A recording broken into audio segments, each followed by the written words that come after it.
Dos irmãos, que privilégio retornar a esta linda e promissora igreja. Eu quero partilhar com vocês hoje o texto de 1 Tessalonicenses, capítulo 4, versos 13 a 18. Abra sua Bíblia comigo, por favor, nesta passagem. 1 Tessalonicenses 4, 13 a 18.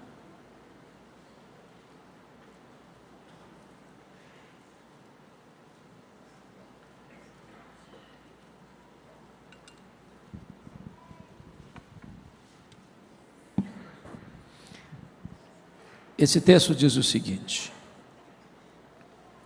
não queremos, porém, irmãos, que sejais ignorantes com respeito aos que dormem, para não vos entristecerdes como os demais, que não têm esperança.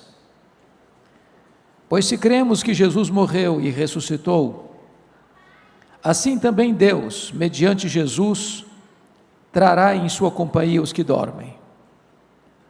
Ora, ainda vos declaramos por palavra do Senhor isto: nós os vivos, os que ficarmos, até a vinda do Senhor, de modo algum precederemos os que dormem. Porquanto o Senhor mesmo, dado a sua palavra de ordem, e ouvida a voz do arcanjo, e ressoada a trombeta de Deus, descerá dos céus, e os mortos em Cristo ressuscitarão primeiro. Depois, nós, os vivos, os que ficarmos, seremos arrebatados juntamente com eles, entre nuvens, para o encontro do Senhor nos ares, e assim estaremos para sempre com o Senhor. Consolai-vos, pois, uns aos outros, com estas palavras. Amém. Hoje eu quero pensar com vocês sobre esperança bendita. É sabido de todos que Paulo, este grande bandeirante do cristianismo, esse desbravador do reino de Deus, este homem que percorreu quase todas as províncias do Império Romano, plantando igrejas na Galácia, na Macedônia, na Acaia e na Ásia Menor. Na sua segunda viagem missionária, depois de ser preso e açoitado em Filipos, chega na cidade de Tessalônica. A cidade de Tessalônica era uma cidade extremamente importante, ela era a capital da província da Macedônia, e Paulo esteve ali não muito tempo, precisou fugir da cidade por causa da perseguição, mas no tempo em que ali ficou, ele ensinou fundamentalmente esta doutrina magna do cristianismo, que é a segunda vinda de Cristo, a acrópole da nossa fé, o apogeu da nossa esperança, a consumação da nossa redenção. É digno de nota que Tessalônica era uma cidade grega, e como tal, uma cidade extremamente influenciada pelo pensamento grego.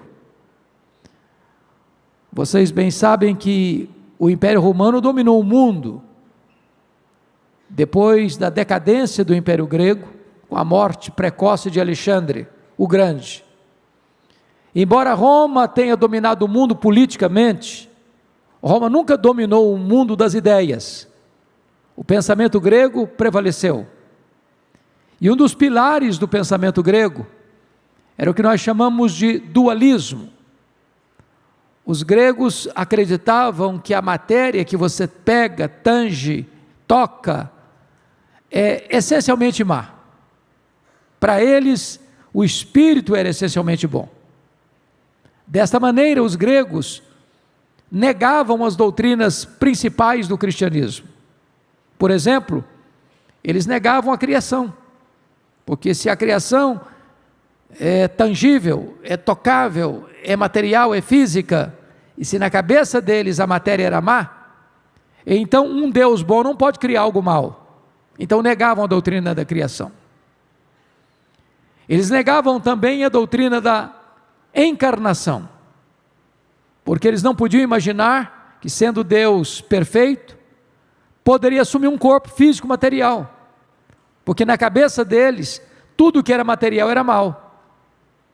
Então eles não concebiam jamais a ideia de que Jesus pudesse ser Deus e homem ao mesmo tempo.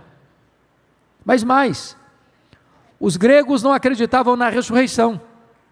Para a cabeça dos gregos, quando uma pessoa morria, a alma saía da prisão, a prisão do corpo. Então, a morte para eles era uma espécie de libertação, de um claustro, de uma masmorra.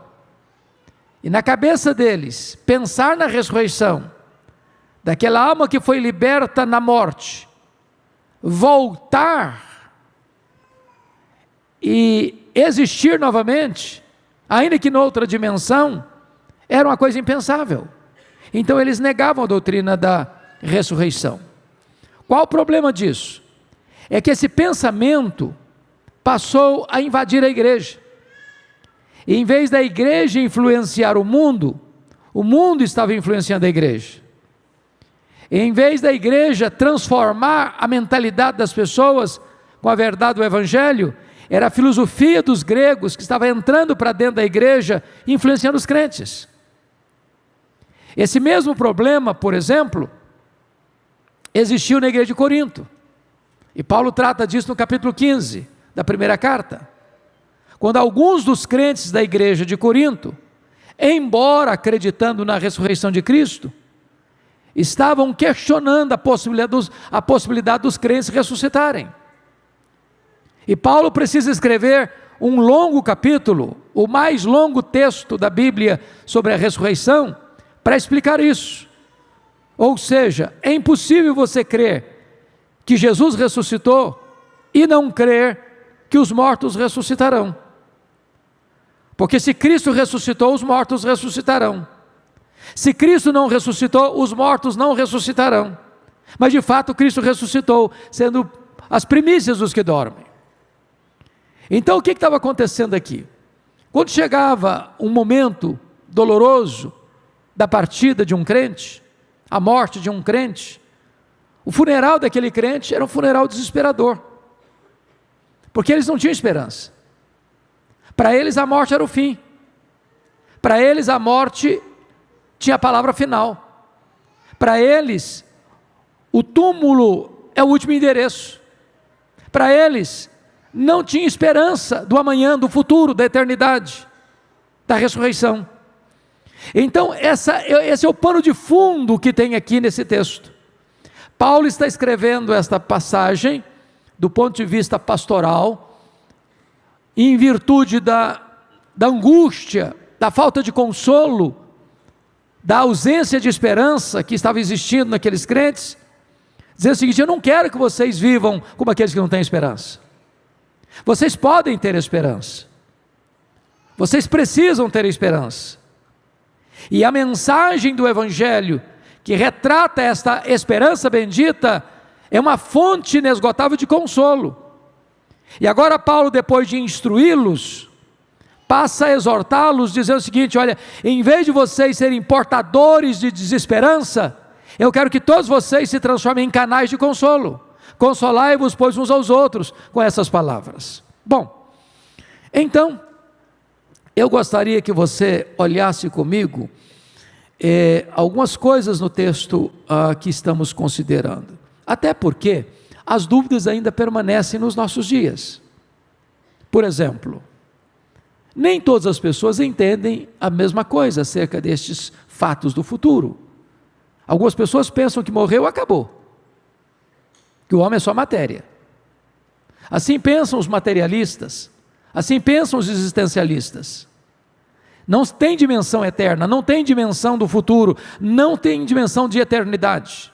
O homem é apenas um animal, morreu, acabou, pensam alguns. Outros dizem, não, quando uma pessoa morre, a alma dela vai para um lugar de tormento, e ela fica lá sofrendo, não se sabe quanto tempo, se 1 ano, se 10 anos, se 1 século, se 1 milênio, até que os seus pecados são purgados, até que ela está preparada para entrar no paraíso. E dizem, ninguém é tão mau para ir direto para o inferno, e ninguém é tão bom para ir direto para o céu.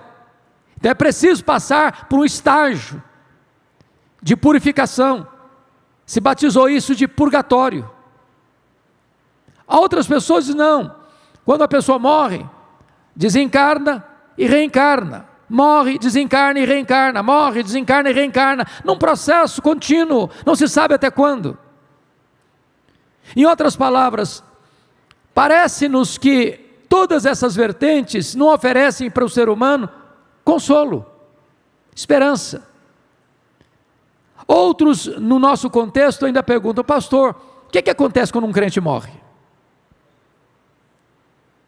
Alguns acham que quando um crente morre, a alma dele fica dormindo, inconsciente, hibernada, até Jesus voltar. Outros dizem assim, pastor, será que nós vamos nos conhecer no céu? Será que nós vamos saber quem é quem no céu? Ou vamos ser lá um grupo de gente feliz, mas alienada de relacionamentos pessoais? E se você tem essa dúvida, eu preciso dizer para você que é claro que nós vamos nos conhecer no céu. Por quê? Porque a Bíblia diz que agora nós conhecemos em parte, mas lá conheceremos como também somos conhecidos. O nosso conhecimento aqui é limitado. Você pode conviver com a sua esposa, com o seu marido, 50 anos. Se você perguntar assim, você conhece o seu marido? Você conhece a sua mulher? Você diz, eu estou conhecendo ainda. De vez em quando eu fico meio surpreso. Os gregos estavam errados, quando os gregos diziam assim, conhece-te a ti mesmo. Não, nós não conhecemos nem a nós mesmos. Alex Carrel escreveu um livro, O Homem e Esse Desconhecido. É por isso que os reformadores, quando trataram desta matéria, disseram que primeiro você precisa ter o conhecimento de Deus, para depois você ter o seu conhecimento próprio. Fora de Deus, nós somos um ser desconhecido, para nós mesmos. Agora, lá no céu nós vamos nos conhecer. Pense comigo só nessa mera possibilidade. Você já imaginou morar com alguém a vida toda e a eternidade toda, sem saber quem ela é? Não faz sentido. Agora, nós no céu não teremos o mesmo grau de relacionamento sanguíneo que temos aqui.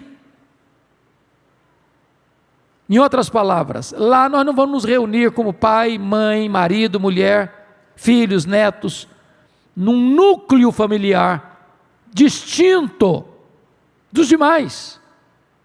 Lá no céu você não vai amar mais quem foi aqui seu pai, sua mãe, seu marido, sua esposa, seu filho, seu neto, sua neta, porque você vai amar Abraão, Isaque e Jacó.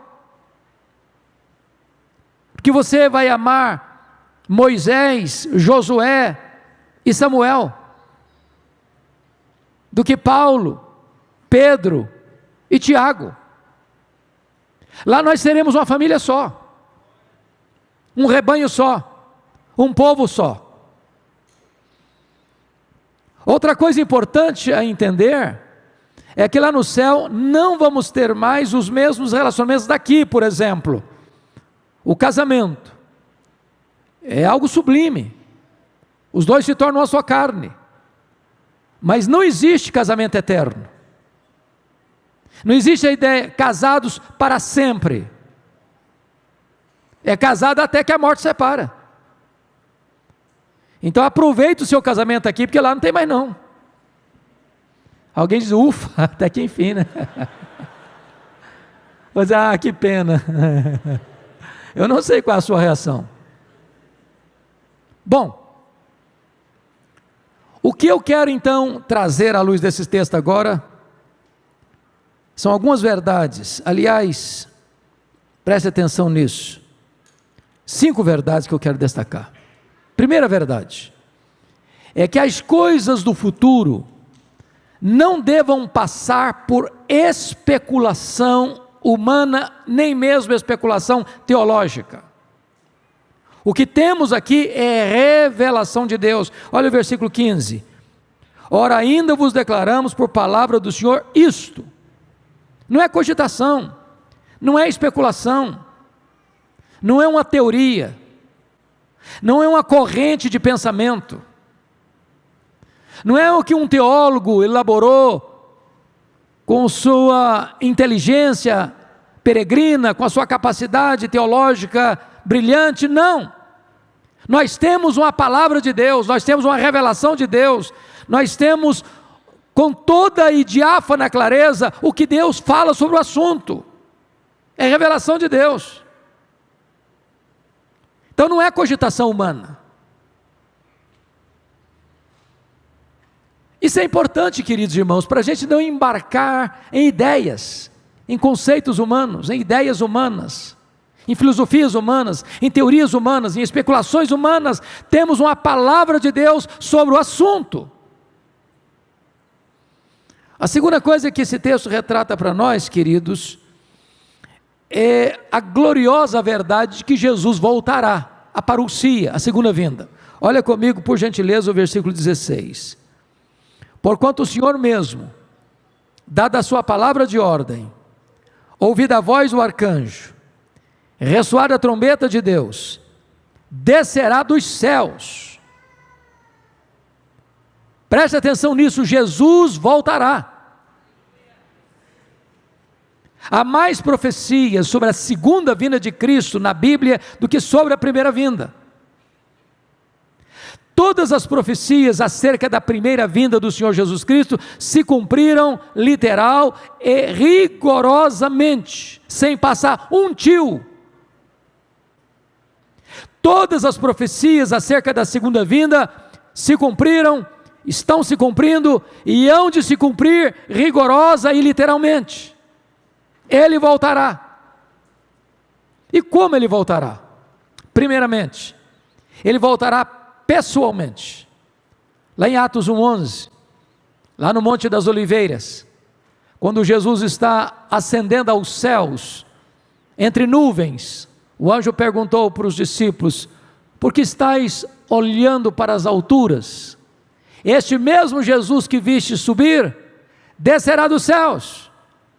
Ele não vai mandar um embaixador, ele não enviará um arauto, ele não mandará Gabriel, nem Miguel, nem um anjo, nem um exército de anjos. Ele mesmo voltará pessoalmente. Segundo, sua segunda vinda será visível. Apocalipse 1:7 diz que todo olho o verá, até aqueles que o traspassaram. Em outras palavras, aqueles que pregaram Jesus na cruz hão de surgir dos mortos e ver o Cristo da glória com todo o seu esplendor, e lamentarão. Vai ser um fato testemunhado de forma cósmica, universal. Todo olho verá. A segunda vinda de Cristo é pública, é verificável, é histórica. Todo olho verá, diz o texto. Mas em terceiro lugar, a segunda vinda de Cristo será também audível. Veja você o verso 16. Porquanto o Senhor mesmo, dada a sua palavra de ordem, ouvida a voz do arcanjo, ressoada a trombeta de Deus. Se você ouve a voz do arcanjo, a trombeta de Deus ressoa, significa que esta segunda vinda será audível. O Senhor desimpedirá os ouvidos moucos. E vai ser certamente o sonido mais retumbante da história. Nenhum trovão ribombou nas alturas com tanta força, com tanto poder, com tanta eloquência, como este sonido da trombeta de Deus, com esta voz do arcanjo. E é com esse alarido glorioso é que Jesus volta, é que Jesus vem para buscar a sua igreja. Mas em quarto lugar, a segunda vinda do Senhor Jesus Cristo será repentina. Repentina. O Senhor Jesus chegou a dizer em Mateus 24 que vai ser como o relâmpago que risca os céus do oriente ao ocidente. Você já viu a velocidade de um relâmpago? Você sabe que tanto o trovão quanto o relâmpago acontecem ao mesmo tempo? Você primeiro vê o relâmpago, depois escuta o trovão. Isso porque a velocidade da luz é mais rápida do que a velocidade do som. Mas vai ser com essa velocidade que ele vem. Não dá para se preparar de última hora. Não dá para correr para comprar azeite ou pegar azeite emprestado para colocar na sua lamparina naquela hora. Se você não estiver preparado, vai ser tarde demais. Aliás, o apóstolo Paulo, na sua primeira carta aos Coríntios, capítulo 15, ele vai usar uma outra metáfora. Ele diz que a volta de Jesus vai ser tão repentina como o abrir e fechar de olhos. Você já percebeu que você pisca sem perceber? É automático. Você não sabe contabilizar quantas vezes você piscou, fechou e abriu seus olhos. Essa mesma palavra era usada para o faiscar de uma estrela. Olha para a altura e você vê a estrela faiscando, vai ser com essa velocidade. A mesma palavra é usada para o derdejar da cauda de um peixe, é com essa velocidade que ele vem, repentinamente. Mas em quinto lugar, Jesus voltará inesperadamente. O Senhor disse que vai ser como o ladrão. Nenhum ladrão manda para você um WhatsApp dizendo o seguinte: olha, tal dia, tal hora, estou chegando aí, prepara um cafezinho para mim. Ele chega na hora que você não espera. Não vai ser um dia óbvio. Vai ser um dia comum. Como você se levanta todo dia para ir para o trabalho, para levar filho para a escola, para viajar, ou para ficar em casa. Não vai ter nenhum fato que vai dizer, não, é hoje. Tudo está apontando que vai ser hoje. Todas as pessoas que marcaram a segunda vinda de Cristo fracassaram. O homem não pode agendar essa data. Nenhum homem pode impedir essa data. Ele voltará inesperadamente. Mas em sexto lugar, Jesus voltará inescapavelmente. Está lá na segunda carta de Paulo aos Tessalonicenses, quando ele chega a dizer que isso é como uma mulher grávida que está para dar à luz. É impossível que ela não dê à luz. Muitas pessoas tentaram impedir essa verdade, ou atacar essa verdade, ou negar essa verdade, ou se opor a essa verdade, mas ninguém pode cancelar a segunda vinda de Cristo. Essa agenda está estabelecida na eternidade, e Ele voltará, e Ele voltará. Mas finalmente, meus irmãos, a segunda vinda de Cristo é vitoriosa e gloriosa. Diz a Escritura que Ele vem com todo fulgor da sua majestade e glória, e Ele vai colocar todos os seus inimigos debaixo dos seus pés, e Ele vai se assentar no trono e vai julgar as nações. Ele voltará. Esta é a nossa bendita esperança. Jesus voltará, o Rei dos Reis, o Senhor dos Senhores. Mas a nossa bendita esperança, irmãos, passa não apenas por uma revelação de Deus e pela parousia, a segunda vinda de Cristo. Confiram comigo, por favor, passa também em terceiro lugar, pela realidade da ressurreição. Confira aí, por gentileza, o versículo 16 na parte B, quando ele diz assim: e os mortos em Cristo ressuscitarão primeiro. Versículo 14, ele diz assim: pois se cremos que Jesus morreu e ressuscitou, assim também Deus, mediante Jesus, trará em sua companhia os que dormem. Versículo 15, ora ainda vos declaramos por palavra do Senhor isso, nós os vivos que ficarmos até a vinda do Senhor, de modo algum precederemos os que dormem. Então vamos entender isso aqui, meus irmãos. Primeiramente, explicar, no finalzinho do versículo 16, uma frase que tem sido tirada do contexto e interpretada equivocadamente. E os mortos em Cristo ressuscitarão primeiro. Tem muita gente que pensa que primeiro aqui é em relação aos outros mortos que morreram na impiedade, mas não é isso que Paulo está falando. Paulo não está ensinando aqui que vai ter duas ressurreições, primeiro de salvos, depois muito tempo depois a ressurreição dos ímpios. Não é isso que ele está falando. É só ler o texto. Os mortos em Cristo restarão primeiro, depois quem? Nós, os vivos, os que ficarmos. Ele está comparando cronologicamente a ressurreição com a transformação dos vivos. Então, precisamos entender que Paulo não está falando de forma geral, ele está falando da ressurreição dos crentes, ele está escrevendo para os crentes, ele está consolando os crentes, ele está corrigindo um desvio doutrinário que estava entrando dentro da igreja para alertar os crentes. Então ele não está falando da ressurreição do ímpio, ele está falando da ressurreição dos salvos.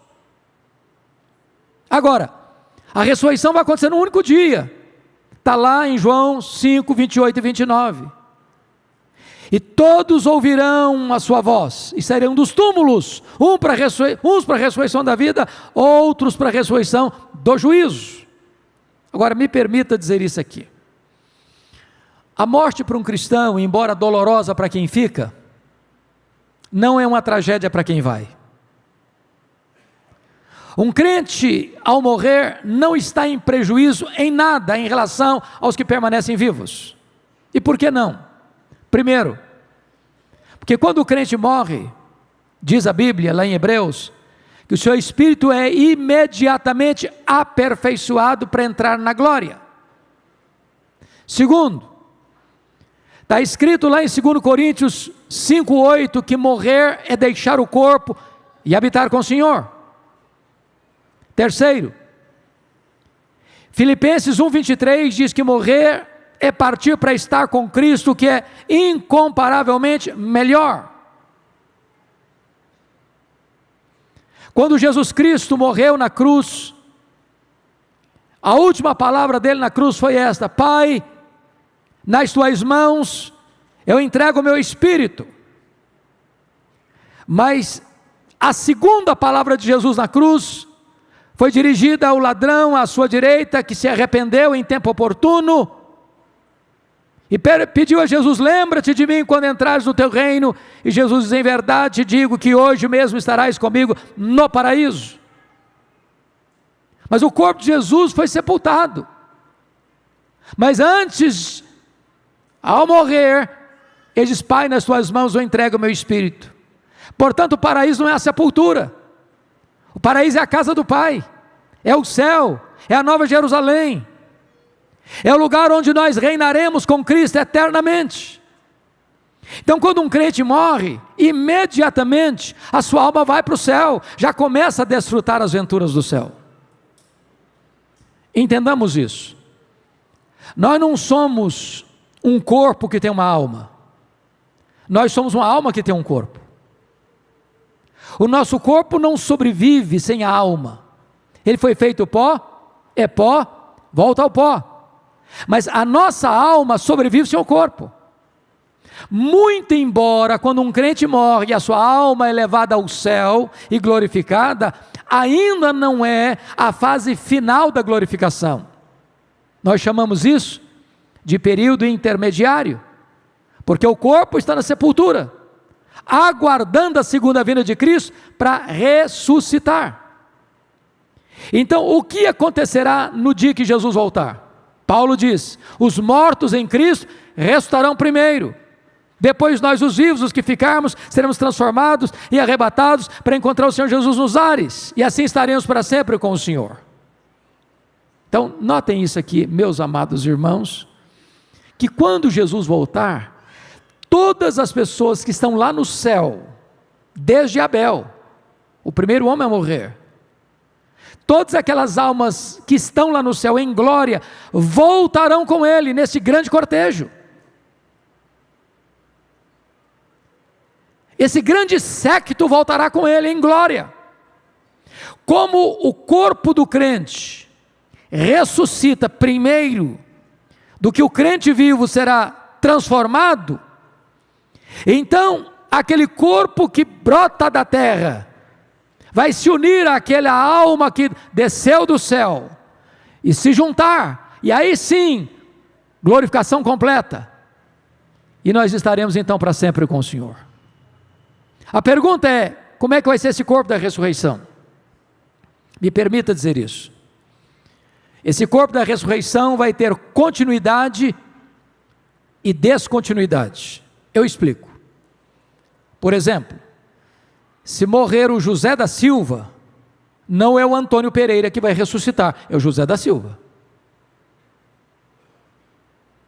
Segundo, se morreu crente, piedoso, salvo pela graça, não vai ressuscitar um ímpio. Se morreu um ímpio, descrente, ateu, que rejeitou a graça, não vai ressuscitar um santo piedoso. Isso é continuidade.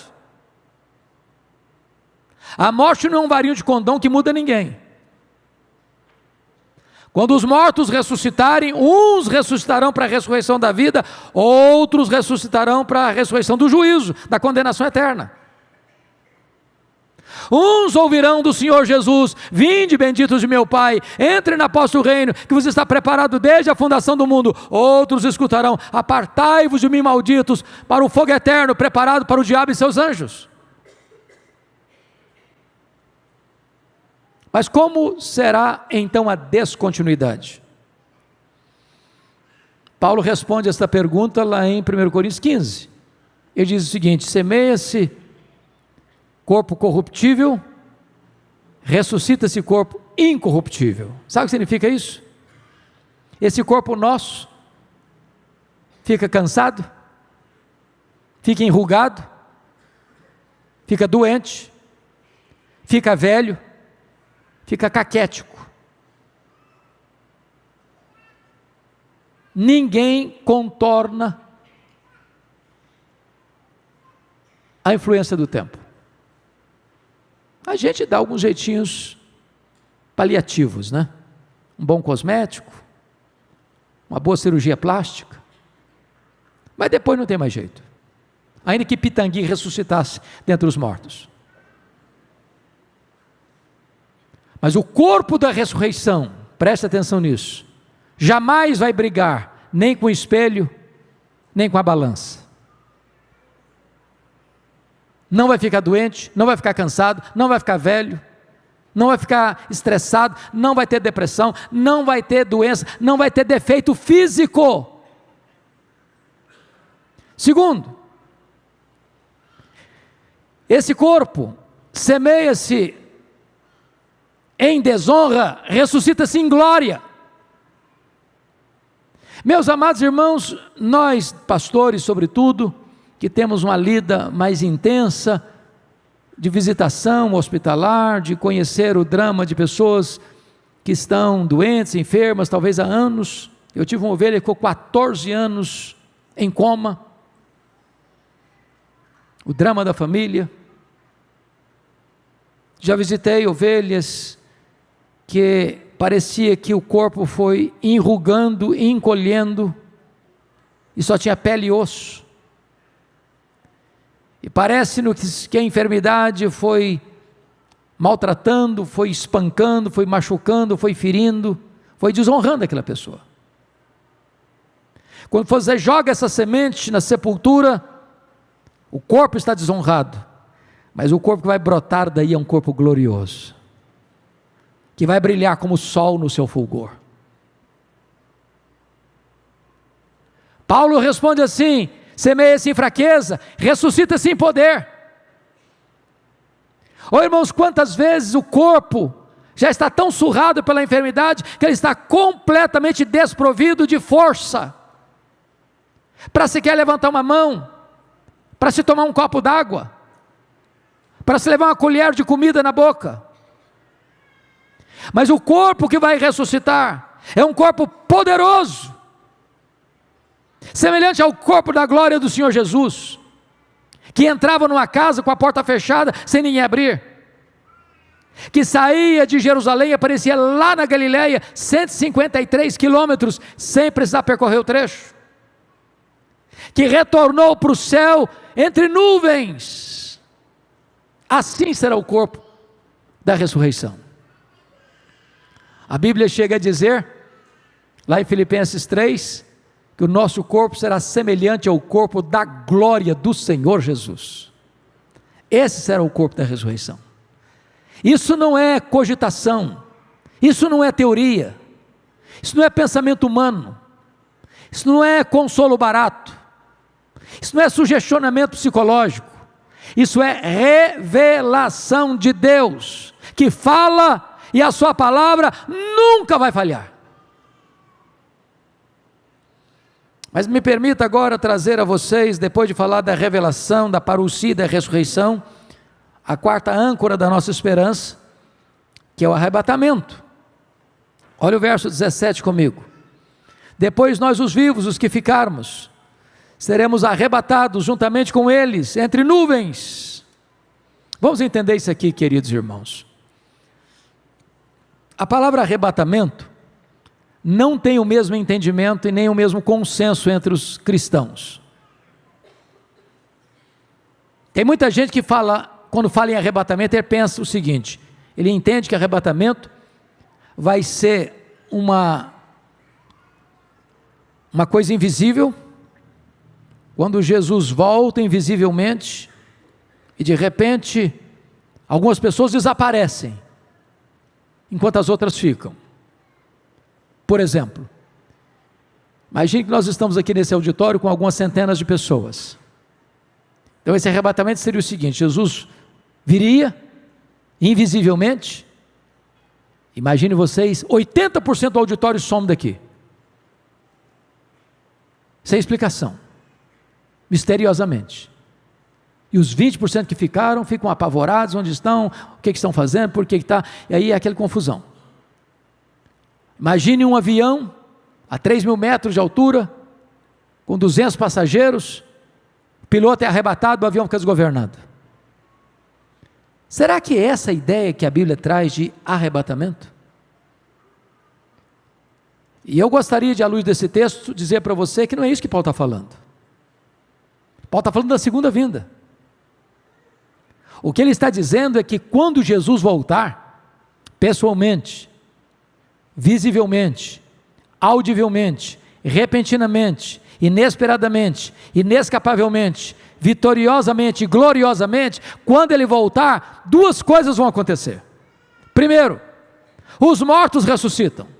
Segundo, os que estiverem vivos serão transformados e arrebatados juntamente com eles. Com eles quem? Dos que morreram e ressuscitaram.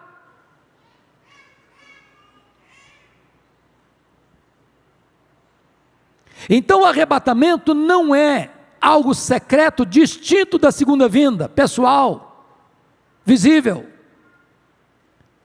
A ideia aqui é que tanto os que ressuscitaram, quanto os vivos que estavam, foram transformados, que com esse corpo aqui nós não suportaríamos a glória de Deus, é por isso que vai ser transformado. E nota uma coisa bonita, Paulo coloca esse fato como se ele estivesse vivo, depois nós, os que estivermos vivos, ele esperava Jesus voltar nos seus dias. Nós devemos esperar Jesus voltar nos nossos dias. Nós devemos viver como cantamos aqui hoje: Maranata, ora vem Senhor Jesus. Nós devemos viver na ponta dos pés, aguardando a nossa bendita esperança, a volta do Senhor Jesus. E aí percebe, meus irmãos, que então toda a igreja glorificada agora é arrancada da terra, é levantada da terra, é arrebatada para encontrar o Senhor Jesus nos ares, nos ares. É isso que a Bíblia chama de arrebatamento. E aí termina com o quinto ponto, que eu gostaria de destacar com vocês. Primeiro, a revelação. Segundo, a parousia, a segunda vinda. Terceiro, a ressurreição. Quarto, o arrebatamento. Quinto, a reunião. Olha comigo o versículo 17, a parte B, que diz assim: e assim estaremos para sempre com o Senhor. Sem despedida, sem adeus, sem até logo, onde nada vai nos separar. Não vai mais haver tristeza, nem lágrima, nem dor, nem pranto, nem luto, nem fraqueza, nem doença, nem pecado, nem despedida. Estaremos para sempre com o Senhor. E se você imagina que esse estar para sempre com o Senhor vai ser algo monótono, está equivocado.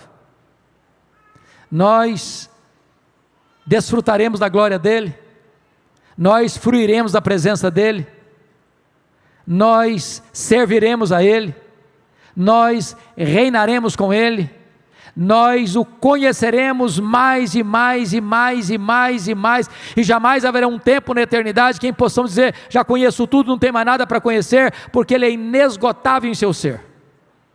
O céu vai ser brilhante, a ponto da Escritura nos mostrar que nenhuma pessoa pode jamais imaginar o que é o céu.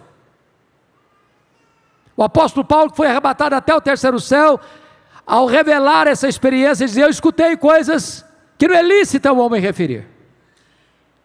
As maiores glórias deste mundo são nada diante da glória do céu. Como diz um hino que cantamos, nem metade da glória celeste se contou ao mortal. E esta é a nossa gloriosa e viva esperança. A nossa pátria está no céu, a nossa casa está no céu, o nosso lar está no céu, o nosso glorioso Redentor está no céu, o nosso paraíso está no céu, e é para lá que nós vamos. Não ponha o seu coração aqui, não fique raízes aqui, você aqui é peregrino, você aqui está de passagem, a sua casa permanente é lá no céu. Diante desse fato, vem então a última verdade desse texto, que é a consolação do verso 18. Consolai-vos, pois, uns aos outros com essas palavras. Paulo começa esse texto dizendo para os crentes: eu não quero que vocês vivam como os demais que não têm esperança. Viver sem esperança é muito ruim. Tem muita gente sem esperança. Tem muita gente que está jogando a toalha. Tem muita gente que está desistindo da vida. Tem muita gente que não tem prazer nenhum mais na vida. Tem muita gente que olha para o futuro e tem medo dele. Mas hoje Deus trouxe você aqui, para que você fosse tomado de uma bendita esperança. E que você não apenas fosse receptáculo dessa esperança, mas a partir de hoje, você se transforme num instrumento do consolo de Deus para as pessoas à sua volta. Então, a partir de agora, você é um terapeuta da alma. A partir de agora, você é um consolador daqueles que estão do seu lado, precisando de um toque de graça. Diz: coragem, meu irmão, olha para frente, vamos juntos, a glória nos espera, e é para lá que nós estamos caminhando. Que Deus abençoe a todos vocês, irmãos, para que o nosso coração seja encharcado, completamente tomado desta verdade bendita, desta bendita esperança que temos em Cristo Jesus. Vamos ficar em pé, por gentileza. Eu vou passar a palavra para o pastor Nilton, para esse tempo de oração, e que Deus abençoe o seu coração e a sua vida. Eu não sei como é que você entrou aqui hoje, como é que está seu coração agora, mas tem luta, né, pastor? Tem luta, tem lágrima, tem dor, tem luto, tem choro, tem coração apertado. A Bíblia diz que o sofrimento do tempo presente não é para comparar com as glórias por vir a serem reveladas em nós. A Bíblia diz que o nosso sofrimento do tempo presente, diante da glória do céu, da viva esperança que temos, é pequeno, é leve e é momentâneo. Então eu gostaria de encorajar você hoje a se apropriar desse consolo divino.